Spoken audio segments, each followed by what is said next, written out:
નમસ્કાર દર્શક મિત્રો, હું છું નાથ બાવા ભાવિની. સ્પીડ ન્યૂઝ 70માં આપ સૌનું સ્વાગત કરું છું. જોઈશું આજના સમાચાર વિગતવાર. પરંતુ સમાજમાં છેવાડાના ગામમાં વિશિષ્ટ પ્રકારની કામગીરી કરવાવાળા લોકો કે જેમણે ક્યારેય દિલ્હી નથી જોયું, આ એવોર્ડ શું છે એમને ખબર નથી, એવા લોકોને નરેન્દ્ર મોદી સાહેબે શોધીને એમણે કરેલા કાર્યો માટે એમને આ એવોર્ડ એનાયત કર્યા. એમનું નામ સિલેક્ટ કર્યું અને રાષ્ટ્રપતિને મોકલ્યો. અને આજે આખો દેશ જોઈ રહ્યો છે કે કોઈ પણ જાતના કોઈને ઓબ્લાઇઝ કરવા માટે નહીં, પરંતુ ચોક્કસપણે દેશ માટે કે લોકો માટે કે સમાજ માટે કંઈક ને કંઈક નવું કરવાવાળા જે લોકો છે એના માટે નરેન્દ્ર મોદી સાહેબ આવા એવોર્ડ એનાયત કરી રહ્યા છે. એનાથી સામાન્ય લોકો પણ ખૂબ ખુશ છે. આજે 100 વર્ષ પહેલાં પણ જ્યારે એક મોટી મહામારી આ દેશની અંદર આવી હતી, દુનિયામાં આવી હતી, અને તેમાં પણ લાખો લોકો મૃત્યુ પામ્યા હતા. પણ એ લાખો લોકો મૃત્યુ પામ્યા એમાં રોગને કારણે, મહારોગને કારણે કે મહામારીને કારણે મરવાવાળા લોકો કરતાં વધુ લોકો એ ભૂખમરાને કારણે મરી શક્યા હતા. એમને ખાવાની વ્યવસ્થા થઈ શકી નહોતી. પરંતુ આ વખતે મોટી મહામારી હોવા છતાં પણ લોકોને રોગમાંથી પણ બચાવવાનું કામ નરેન્દ્ર મોદી સાહેબે કર્યું. એમના માટે મેડિસિનની વ્યવસ્થા કરી, વેક્સિનની વ્યવસ્થા કરી, હોસ્પિટલની વ્યવસ્થા કરી, ઓક્સિજનની વ્યવસ્થા કરી ને રેમડેસિવિરની પણ વ્યવસ્થા કરી. અને એ રીતે લોકોના જીવ પણ બચાવ્યા. અને લગભગ 27 લાખ કરોડ, હું રિપીટ કરું છું કે 27 લાખ કરોડ રૂપિયા એમણે દરેક લોકોને, જરૂરિયાતમંદ લોકોને પોતાને એમને જે કંટ્રોલમાં એમના કાર્ડ ઉપર મળતા અનાજ સિવાયનું 5-5 કિલો વધારાનું અનાજ માથા દીઠ આપીને આ દેશમાં એક પણ વ્યક્તિ ભૂખો ન સૂઈ જાય એના માટેના સફળ પ્રયત્ન કર્યા. એના માટે પણ આ કારોબારીની અંદર એમને ખૂબ ખૂબ અભિનંદન આપવામાં આવ્યા છે. 2014 પછી માનનીય વડાપ્રધાન શ્રી નરેન્દ્ર મોદી સાહેબની સરકારે પારદર્શક રીતે આધુનિકરણના નિર્ણય લીધા અને એમાં એમણે 4000 કિલોમીટર સુધી મારક શક્તિ ધરાવતી મિસાઇલ સ્થાનિક સ્તરે વિકસિત પણ કરી. ને આ રીતે આત્મનિર્ભરની જે વાત છે દરેક ક્ષેત્રની અંદર નરેન્દ્ર મોદી સાહેબે પ્રસ્થાપિત કરી છે. એના માટે પણ રાષ્ટ્રીય કારોબારીમાં એમને અભિનંદન આપવામાં આવે છે. પ્રથમ વખત 2021-22માં ભારતનું સુરક્ષા બજેટ એ 4 લાખ કરોડનો આંકડો પાર કર્યો. આ દેશને પડોશી અનેક દેશો તરફથી ભય છે.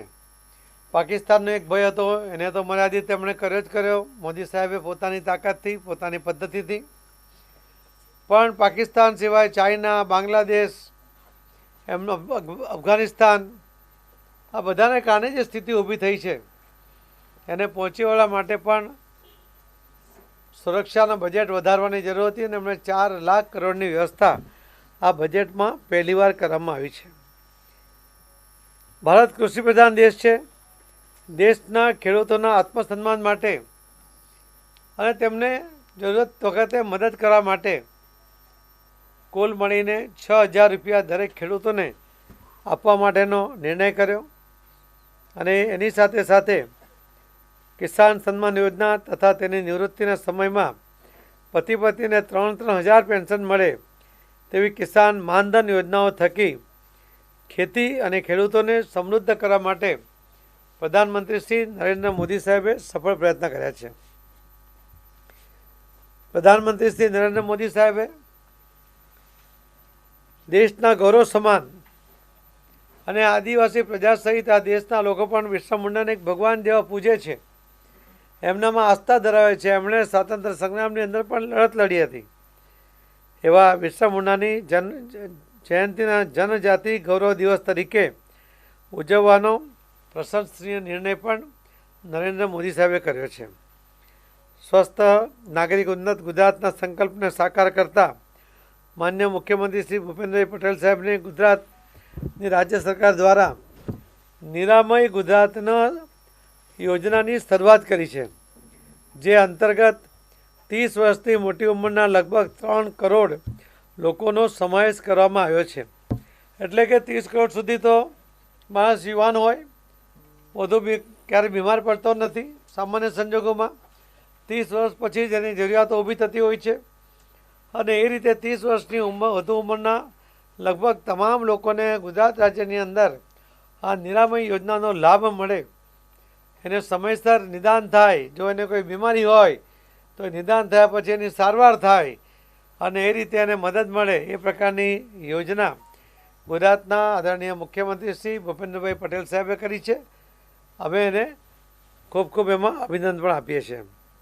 વિશ્વ સ્તરે ક્રૂડ ઓઇલના વધતા ભાવથી પેટ્રોલ અને ડીઝલના ભાવ સતત વધતા હતા.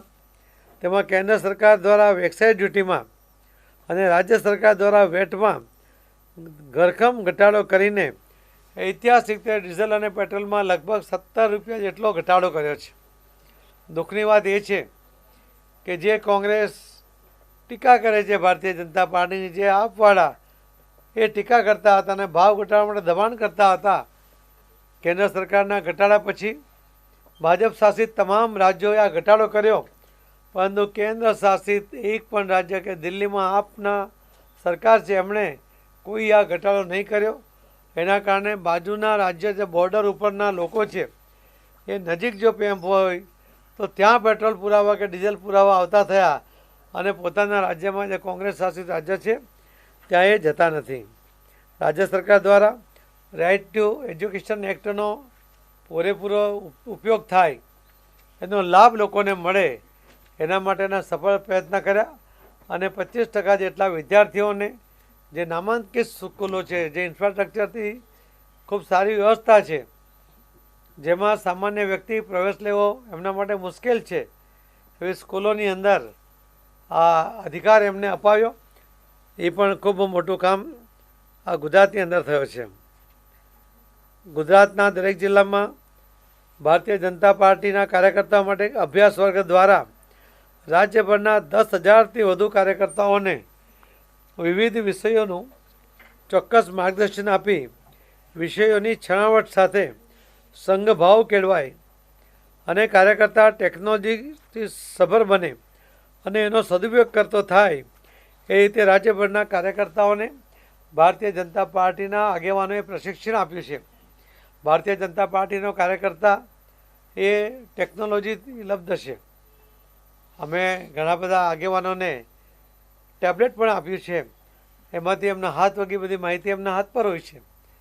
પરંતુ બાકીના પણ કાર્યકર્તાઓ સોશિયલ મીડિયામાં જે એક્ટિવ છે, એમણે કેવી રીતે એક્ટિવ રહેવું જોઈએ અને અલગ અલગ વિષયો સાથે સંઘનો ઇતિહાસ, જનસંઘનો ઇતિહાસ, ભારતીય જનતા પાર્ટીનો ઇતિહાસ, કેન્દ્ર અને રાજ્ય સરકારની તમામ યોજનાઓ, એની માહિતી આ બધું જે ટેબ્લેટની અંદર એને અપલોડ કરીને એ કાર્યકર્તાઓને આપવામાં આવ્યું છે. એ રીતે ગુજરાત ભારતીય જનતા પાર્ટીનું પ્રદેશ એકમ એ પેપરલેસ થયું છે અને એ રીતે એ આગળ વધી રહ્યું છે.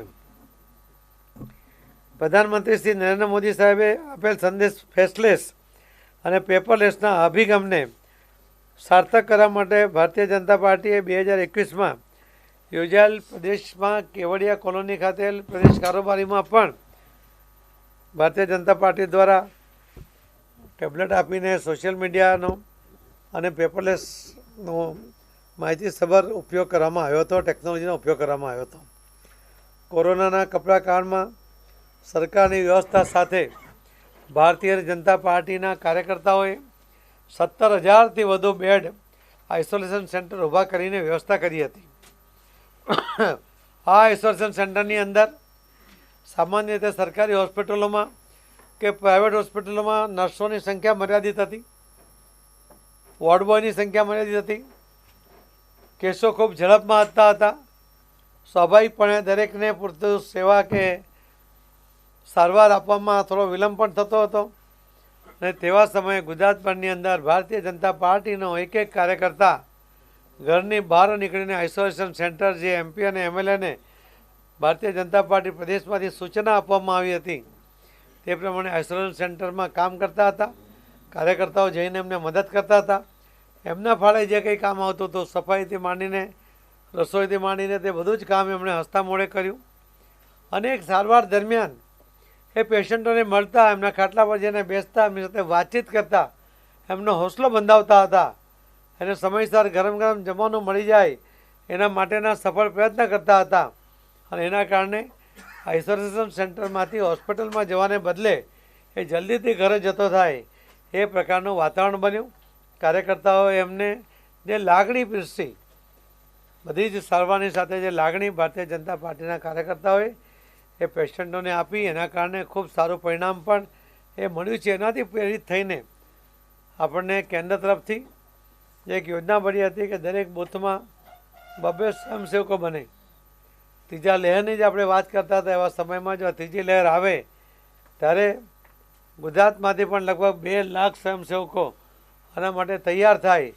એના માટે બૂથમાંથી પહેલાં 2 અને બીજા વધારાના 2 એમ 4 દરેક બૂથમાંથી, એટલે 52,000 બૂથમાંથી અંદાજિત 2 લાખ જેટલા કાર્યકર્તાઓને તૈયાર કરવામાં આવ્યા. એ સ્વયંસેવક તરીકે કામ કરે ત્યારે એમણે શું કરવાનું, સારવાર એમણે કેવી રીતે આપવાની, પોતાનો બચાવ કેવી રીતે કરવાનો અને સ્વચ્છતા કેવી રીતે જાળવવી, પેશન્ટથી અંતર રાખવા સાથે સાથે એની સારવાર કેવી રીતે કરવી, આ બધી જ ટ્રેનિંગ સાથે આવા કાર્યકર્તાઓને ગુજરાતમાં તૈયાર કરવામાં આવ્યા છે. જેના કારણે જો યદાકદાચિત ત્રીજી લહેર આવે તો આ 2 લાખ કાર્યકર્તાઓ દરેક જણ પોતપોતાના વિસ્તારની અંદર સેવાકીય પ્રવૃત્તિમાં જોડાઈ શકે. જે સક્ષમ પણ હોય, સુશિક્ષિત પણ હોય, એમને સેવા કરવાની પદ્ધતિને જાણકારી પણ મેળવી હોય, એવા આવી જે અલગ અલગ રીતે સમાજ સેવા કરવી, લોકોને મદદ કરવી, એ ભારતીય જનતા પાર્ટીની જે પરંપરા રહી છે એ જ પરંપરાને ગુજરાત પ્રદેશ ભારતીય જનતા પાર્ટીના કાર્યકર્તાઓએ આગળ વધારી છે.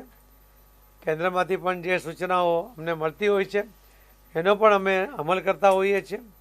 કેન્દ્રમાંથી અમને ગુજરાતમાં પેજ કમિટીની રચના માટે પણ એની પણ નોંધ લેવામાં આવી હતી. કોરોના કાળમાં થયેલા કામો માટે પણ નોંધ લેવામાં આવી હતી. આવા અનેક કામો માટે ગુજરાતને કેન્દ્ર તરફથી એક પ્રકારનું એક અનુમોદન મળ્યું હતું. અમે એના કારણે વધુ ઉત્સાહિત થઈને વધુ સારું કામ કરી શકીએ એવી પ્રેરણા અમને એમાંથી મળી છે. આપ સૌને કોઈ પ્રશ્ન હોય તો ચોક્કસ પૂછી શકો છો. ખૂબ ખૂબ ધન્યવાદ. पाटिल साहब ये बताइए कि जो नॉनवेज को लेकर जिस तरीके से हंगामा मचा हुआ है, क्या कहेंगे आप? पूरे देश में 2 प्रकार के लोग हैं जो वेज और नॉनवेज दोनों को लेते हैं और उनका अधिकार है, उसको कोई रोक नहीं सकता. वो गंदगी करे तो उसके ऊपर जो कार्रवाई हो सकती है, मगर उनको हटाना या उनको बंद कराना ये भारतीय जनता पार्टी कभी नहीं सोचेगी. और गरीब लोग उसके ऊपर अपना जीवन गुजार करते हैं. हम उसको मदद करने की कोशिश करते हो, चाहे कोई भी हो, वो कुछ भी बेचता हो, उसके ऊपर कोई कानून की रुकावट भी नहीं है और भारतीय जनता पार्टी उसको रोकने की कोई कोशिश कभी नहीं करेगी. लेकिन जिस कॉर्पोरेशन ने ये फैसला लिया है, चाहे वो अहमदाबाद हो, राजकोट हो, वडोदरा हो, जूनागढ़ हो, भावनगर हो, ये सारी बीजेपी की है. किसी ने ऐसा निर्णय नहीं लिया. किसी एक मंत्री ने ऐसा कहा था कि ये जो उनके वजह से जो इंक्रोचमेंट है या जो फुटपाथ के ऊपर खड़े हो जाते हैं तो उनको हटाना चाहिए, मगर उनको बोल दिया गया है कि इसको बंद कराने की कोई योजना सभी मेयर के साथ भी बात करके क्लियर कर दी है. आदरणीय हमारे मुख्यमंत्री भूपेंद्र पटेल साहब ने कल भी अपने भाषण में आनंद में भी स्पष्टता कर दी है. लेकिन आज सुबह ही अहमदाबाद में कई ऐसी रेडी थी जिनको हटा दिया गया, जिनको ऊपर एस्टेट विभाग और वेज या नॉन वेज ऐसे कारण से नहीं हटाया होगा, उनका कारण कोई होगा तो अलग होगा. फुटपाथ के ऊपर होंगे तो उनको कहा होगा कि आप और कोई जगह ढूंढ लो. फुटपाथ लोगों के आने जाने के लिए, उसके लिए कई बार बहुत कंप्लेंट भी मिलती है, तो उसके लिए ही होगा. और ऐसा किसी को भी बंद नहीं होने देंगे, मैं इसका आपके सामने कह सकता हूँ. સર ગાંધીનગર કોર્પોરેશનમાં અગાઉ જ્યારે ભાજપે સત્તા છીનવી અને સત્તા હાંસલ કરી હતી એ વખતે પણ ભાજપના જ કોર્પોરેટરોએ નોનવેજ લારી હટાવવા માટેની પત્ર લખ્યા હતા. હવે જે કાઉન્સિલરો કે જે અગાઉના હતા, પૂર્વ કાઉન્સિલરો થઈ ગયા છે, તેઓ આજે પણ પત્ર લખી અને ગાંધીનગર કોર્પોરેશનમાં જાણ કરી રહ્યા છે આ લારીઓ હટાવવા બાબતે. અને ભાજપના જ કોર્પોરેટર. પત્ર લખવો એ એમનો અધિકાર છે, પણ વહીવટકર્તાઓએ શું કરવું એના માટે સ્પષ્ટ ગાઈડલાઈન છે કે કોઈ વેજ કે નોનવેજની કોઈ પણ લારી હટાવવાની કે બંધ કરવાની કોઈ તજવીજ કરવી નહીં. સરકારના મંત્રી હતા, એક મિનિટ ઉભો રહો. સરકારના મંત્રી હતા, એમણે જે રીતે વડોદરામાં નિવેદન આપ્યું હતું ત્યાર એમણે જે રીતના લારી ગલ્લાવાળાઓને લેન્ડ ગ્રેબર પણ કહ્યા હતા અને એના કારણે પણ ઘણો વિવાદ થયો છે. લાગી રહ્યું છે કે ક્યાંક મંત્રીઓએ પણ બોલવામાં ક્યાંક વિચારવું જોઈએ. મંત્રીઓને પણ સ્પષ્ટ સૂચના આપી દેવામાં આવી છે કે આવા નિવેદનોથી દૂર રહે અને આવા નિવેદન બિલકુલ ભવિષ્યમાં ન થાય એની કાળજી લે. सर लेकिन ज्यादातर जो है बीजेपी की, एक तो बीजेपी की सत्ता है वहाँ पे और ज्यादातर जितने भी नेताओं के बयान आए हैं वो सभी ये कह रहे हैं कि सभी को हटा देना चाहिए इस तरीके से. एक ही मंत्री ने गोपी कहा था और उसको स्पष्ट रूप से कह दिया गया है कि ऐसा निवेदन सर लेकिन अब नहीं आना चाहिए. कॉर्पोरेटर्स भी यही कह रहे हैं. कॉर्पोरेटर कोई नहीं कह रहा है, धार्मिक भावनाओं के साथ वो बयान कर रहे हैं कि धार्मिक भावनाएं जुड़ी हुई रहती है इसके साथ. वो उसका व्यक्तिगत अपना मन होगा, उसका अपनी बात होगी. पार्टी की ओर से ऐसा कुछ नहीं होगा और चाहे कोई भी पार्टी का भी कॉर्पोरेटर या मंत्री इसके लिए कोई दबाव करेगा उसको हम वश नहीं होंगे, ये चलता रहेगा. सर जो फैसला लिया गया है क्या आप कॉर्पोरेशन से कहेंगे कि वो फैसला वापस ले लिया जाए. कॉरपोरेशन को कह दिया गया, ऐसा कोई फैसला लिया ही नहीं है. और तो किसी ने कह दिया था कि ऐसा करना चाहिए, ऐसा कोई निर्णय नहीं हुआ था और ऐसा कोई निर्णय नहीं का होना चाहिए, ऐसा कह दिया गया. सर आज नाथुराम गोडसे की प्रतिमा लगाई गई जो તમે કહી દીધું છે કે કોર્પોરેશનને કે હટાવવાની પ્રવૃત્તિ બંધ કરવામાં આવે. મુખ્યમંત્રીએ પોતે કાલે નિવેદન કરી દીધું છે કે હવે કોઈ કાર્યવાહી નહીં થાય. છતાં આજે હટાવવામાં આવી રહ્યા આજે સવારે એના કારણો બીજા હશે અને છતાં અમે અહીંયા પ્રેસ પૂરી થાય પછી એના કલાકમાં પૂછી લઈશું. આ કારણથી કોઈ લારી ગલ્લો ન બંધ થાય એની અમે પાર્ટી તરફથી પણ ખાતરી આપીએ છીએ. सर आज नाथुराम गोडसे की प्रतिमा लगाई गई हिंदू सेना के जरिए और उसी प्रतिमा को कुछ घंटे बाद कांग्रेस के ही वहाँ के जो अध्यक्ष है उसके जरिए तोड़ दी गई. क्या कहेंगे आप. देखो जो लगाया वो उसके लिए हम सहमत नहीं है. ધર્માંતરણનો પણ એક મુદ્દો સામે આવ્યો છે. ભરૂચમાં 100 થી વધુ લોકોનું ધર્માંતરણ કરાવવામાં આવ્યું છે, એને લઈને શું કહેશો? કેટલીક જગ્યાએ ચોક્કસ લોકો ડરાવવાનો પ્રયત્ન કરતા હોય છે. ભરૂચમાં કેટલાક મોહલ્લાની અંદર પ્રિન્ટેડ કે આ ઘર વેચવાનું છે એ પ્રકારના સ્ટીકર મારેલા હતા. કોઈ ઘર વેચવાવાળો પોતાના ઘર ઉપર આવું સ્ટીકર પ્રિન્ટ કરાવીને લગાવતો જ નથી અને જો કોઈ લગાવી ગયું તો એ કાઢે નહીં ઘરવાળા માલિક, એના માટે પણ એને ધમકાવવામાં આવતા હતા. સરકાર અને ત્યાંનો જે વહીવટી તંત્ર છે એની પર એક્શન લઈ રહ્યું છે અને એમાં કડક હાથે કામ લેશે. આવા કોઈના ડરના વાતાવરણ ગુજરાતમાં કોઈ હાલતમાં ચલાવી લઈશું નહીં. સાહેબ રાજકોટમાં છેલ્લા એક સપ્તાહથી સ્નેહ મિલનોના માધ્યમથી જૂથવાદની વાત બહાર આવી રહી છે. બે જૂથની સતત લડાઈ બહાર આવી રહી છે, શું કહેશો? કોઈ જૂથવાદ નથી.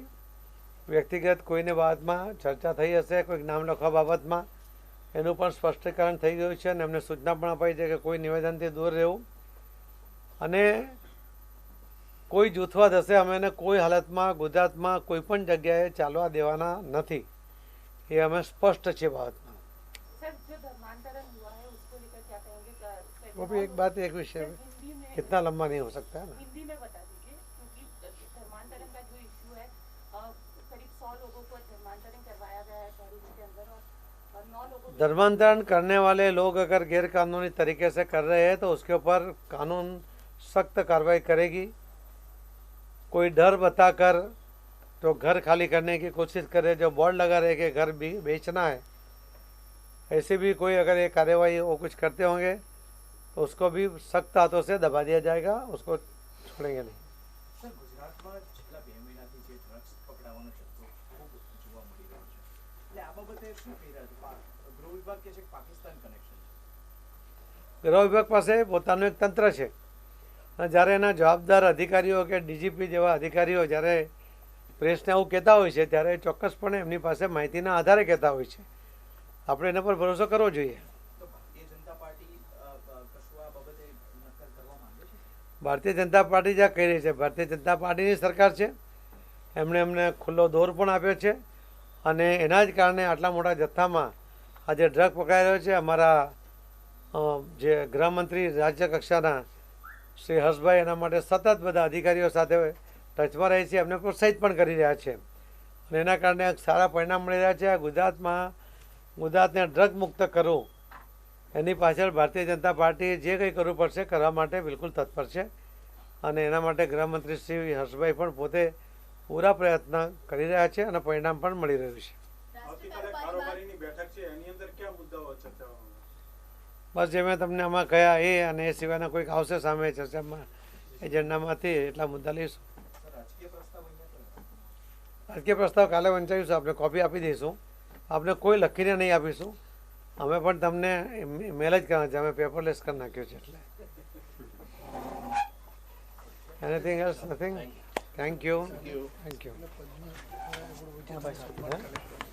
અમારે આવતીકાલે જેમને પદ્મશ્રી મળ્યું છે ને એવા લોકો પણ 7 લોકો હાજર રહેવાના છે.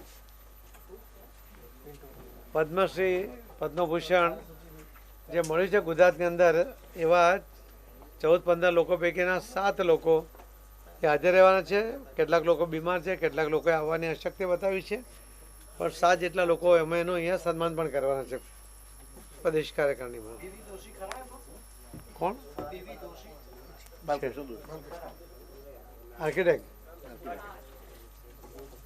બીજું કંઈ? Thank you. નાસ્તાની વ્યવસ્થા રાખેલી છે મિત્રો.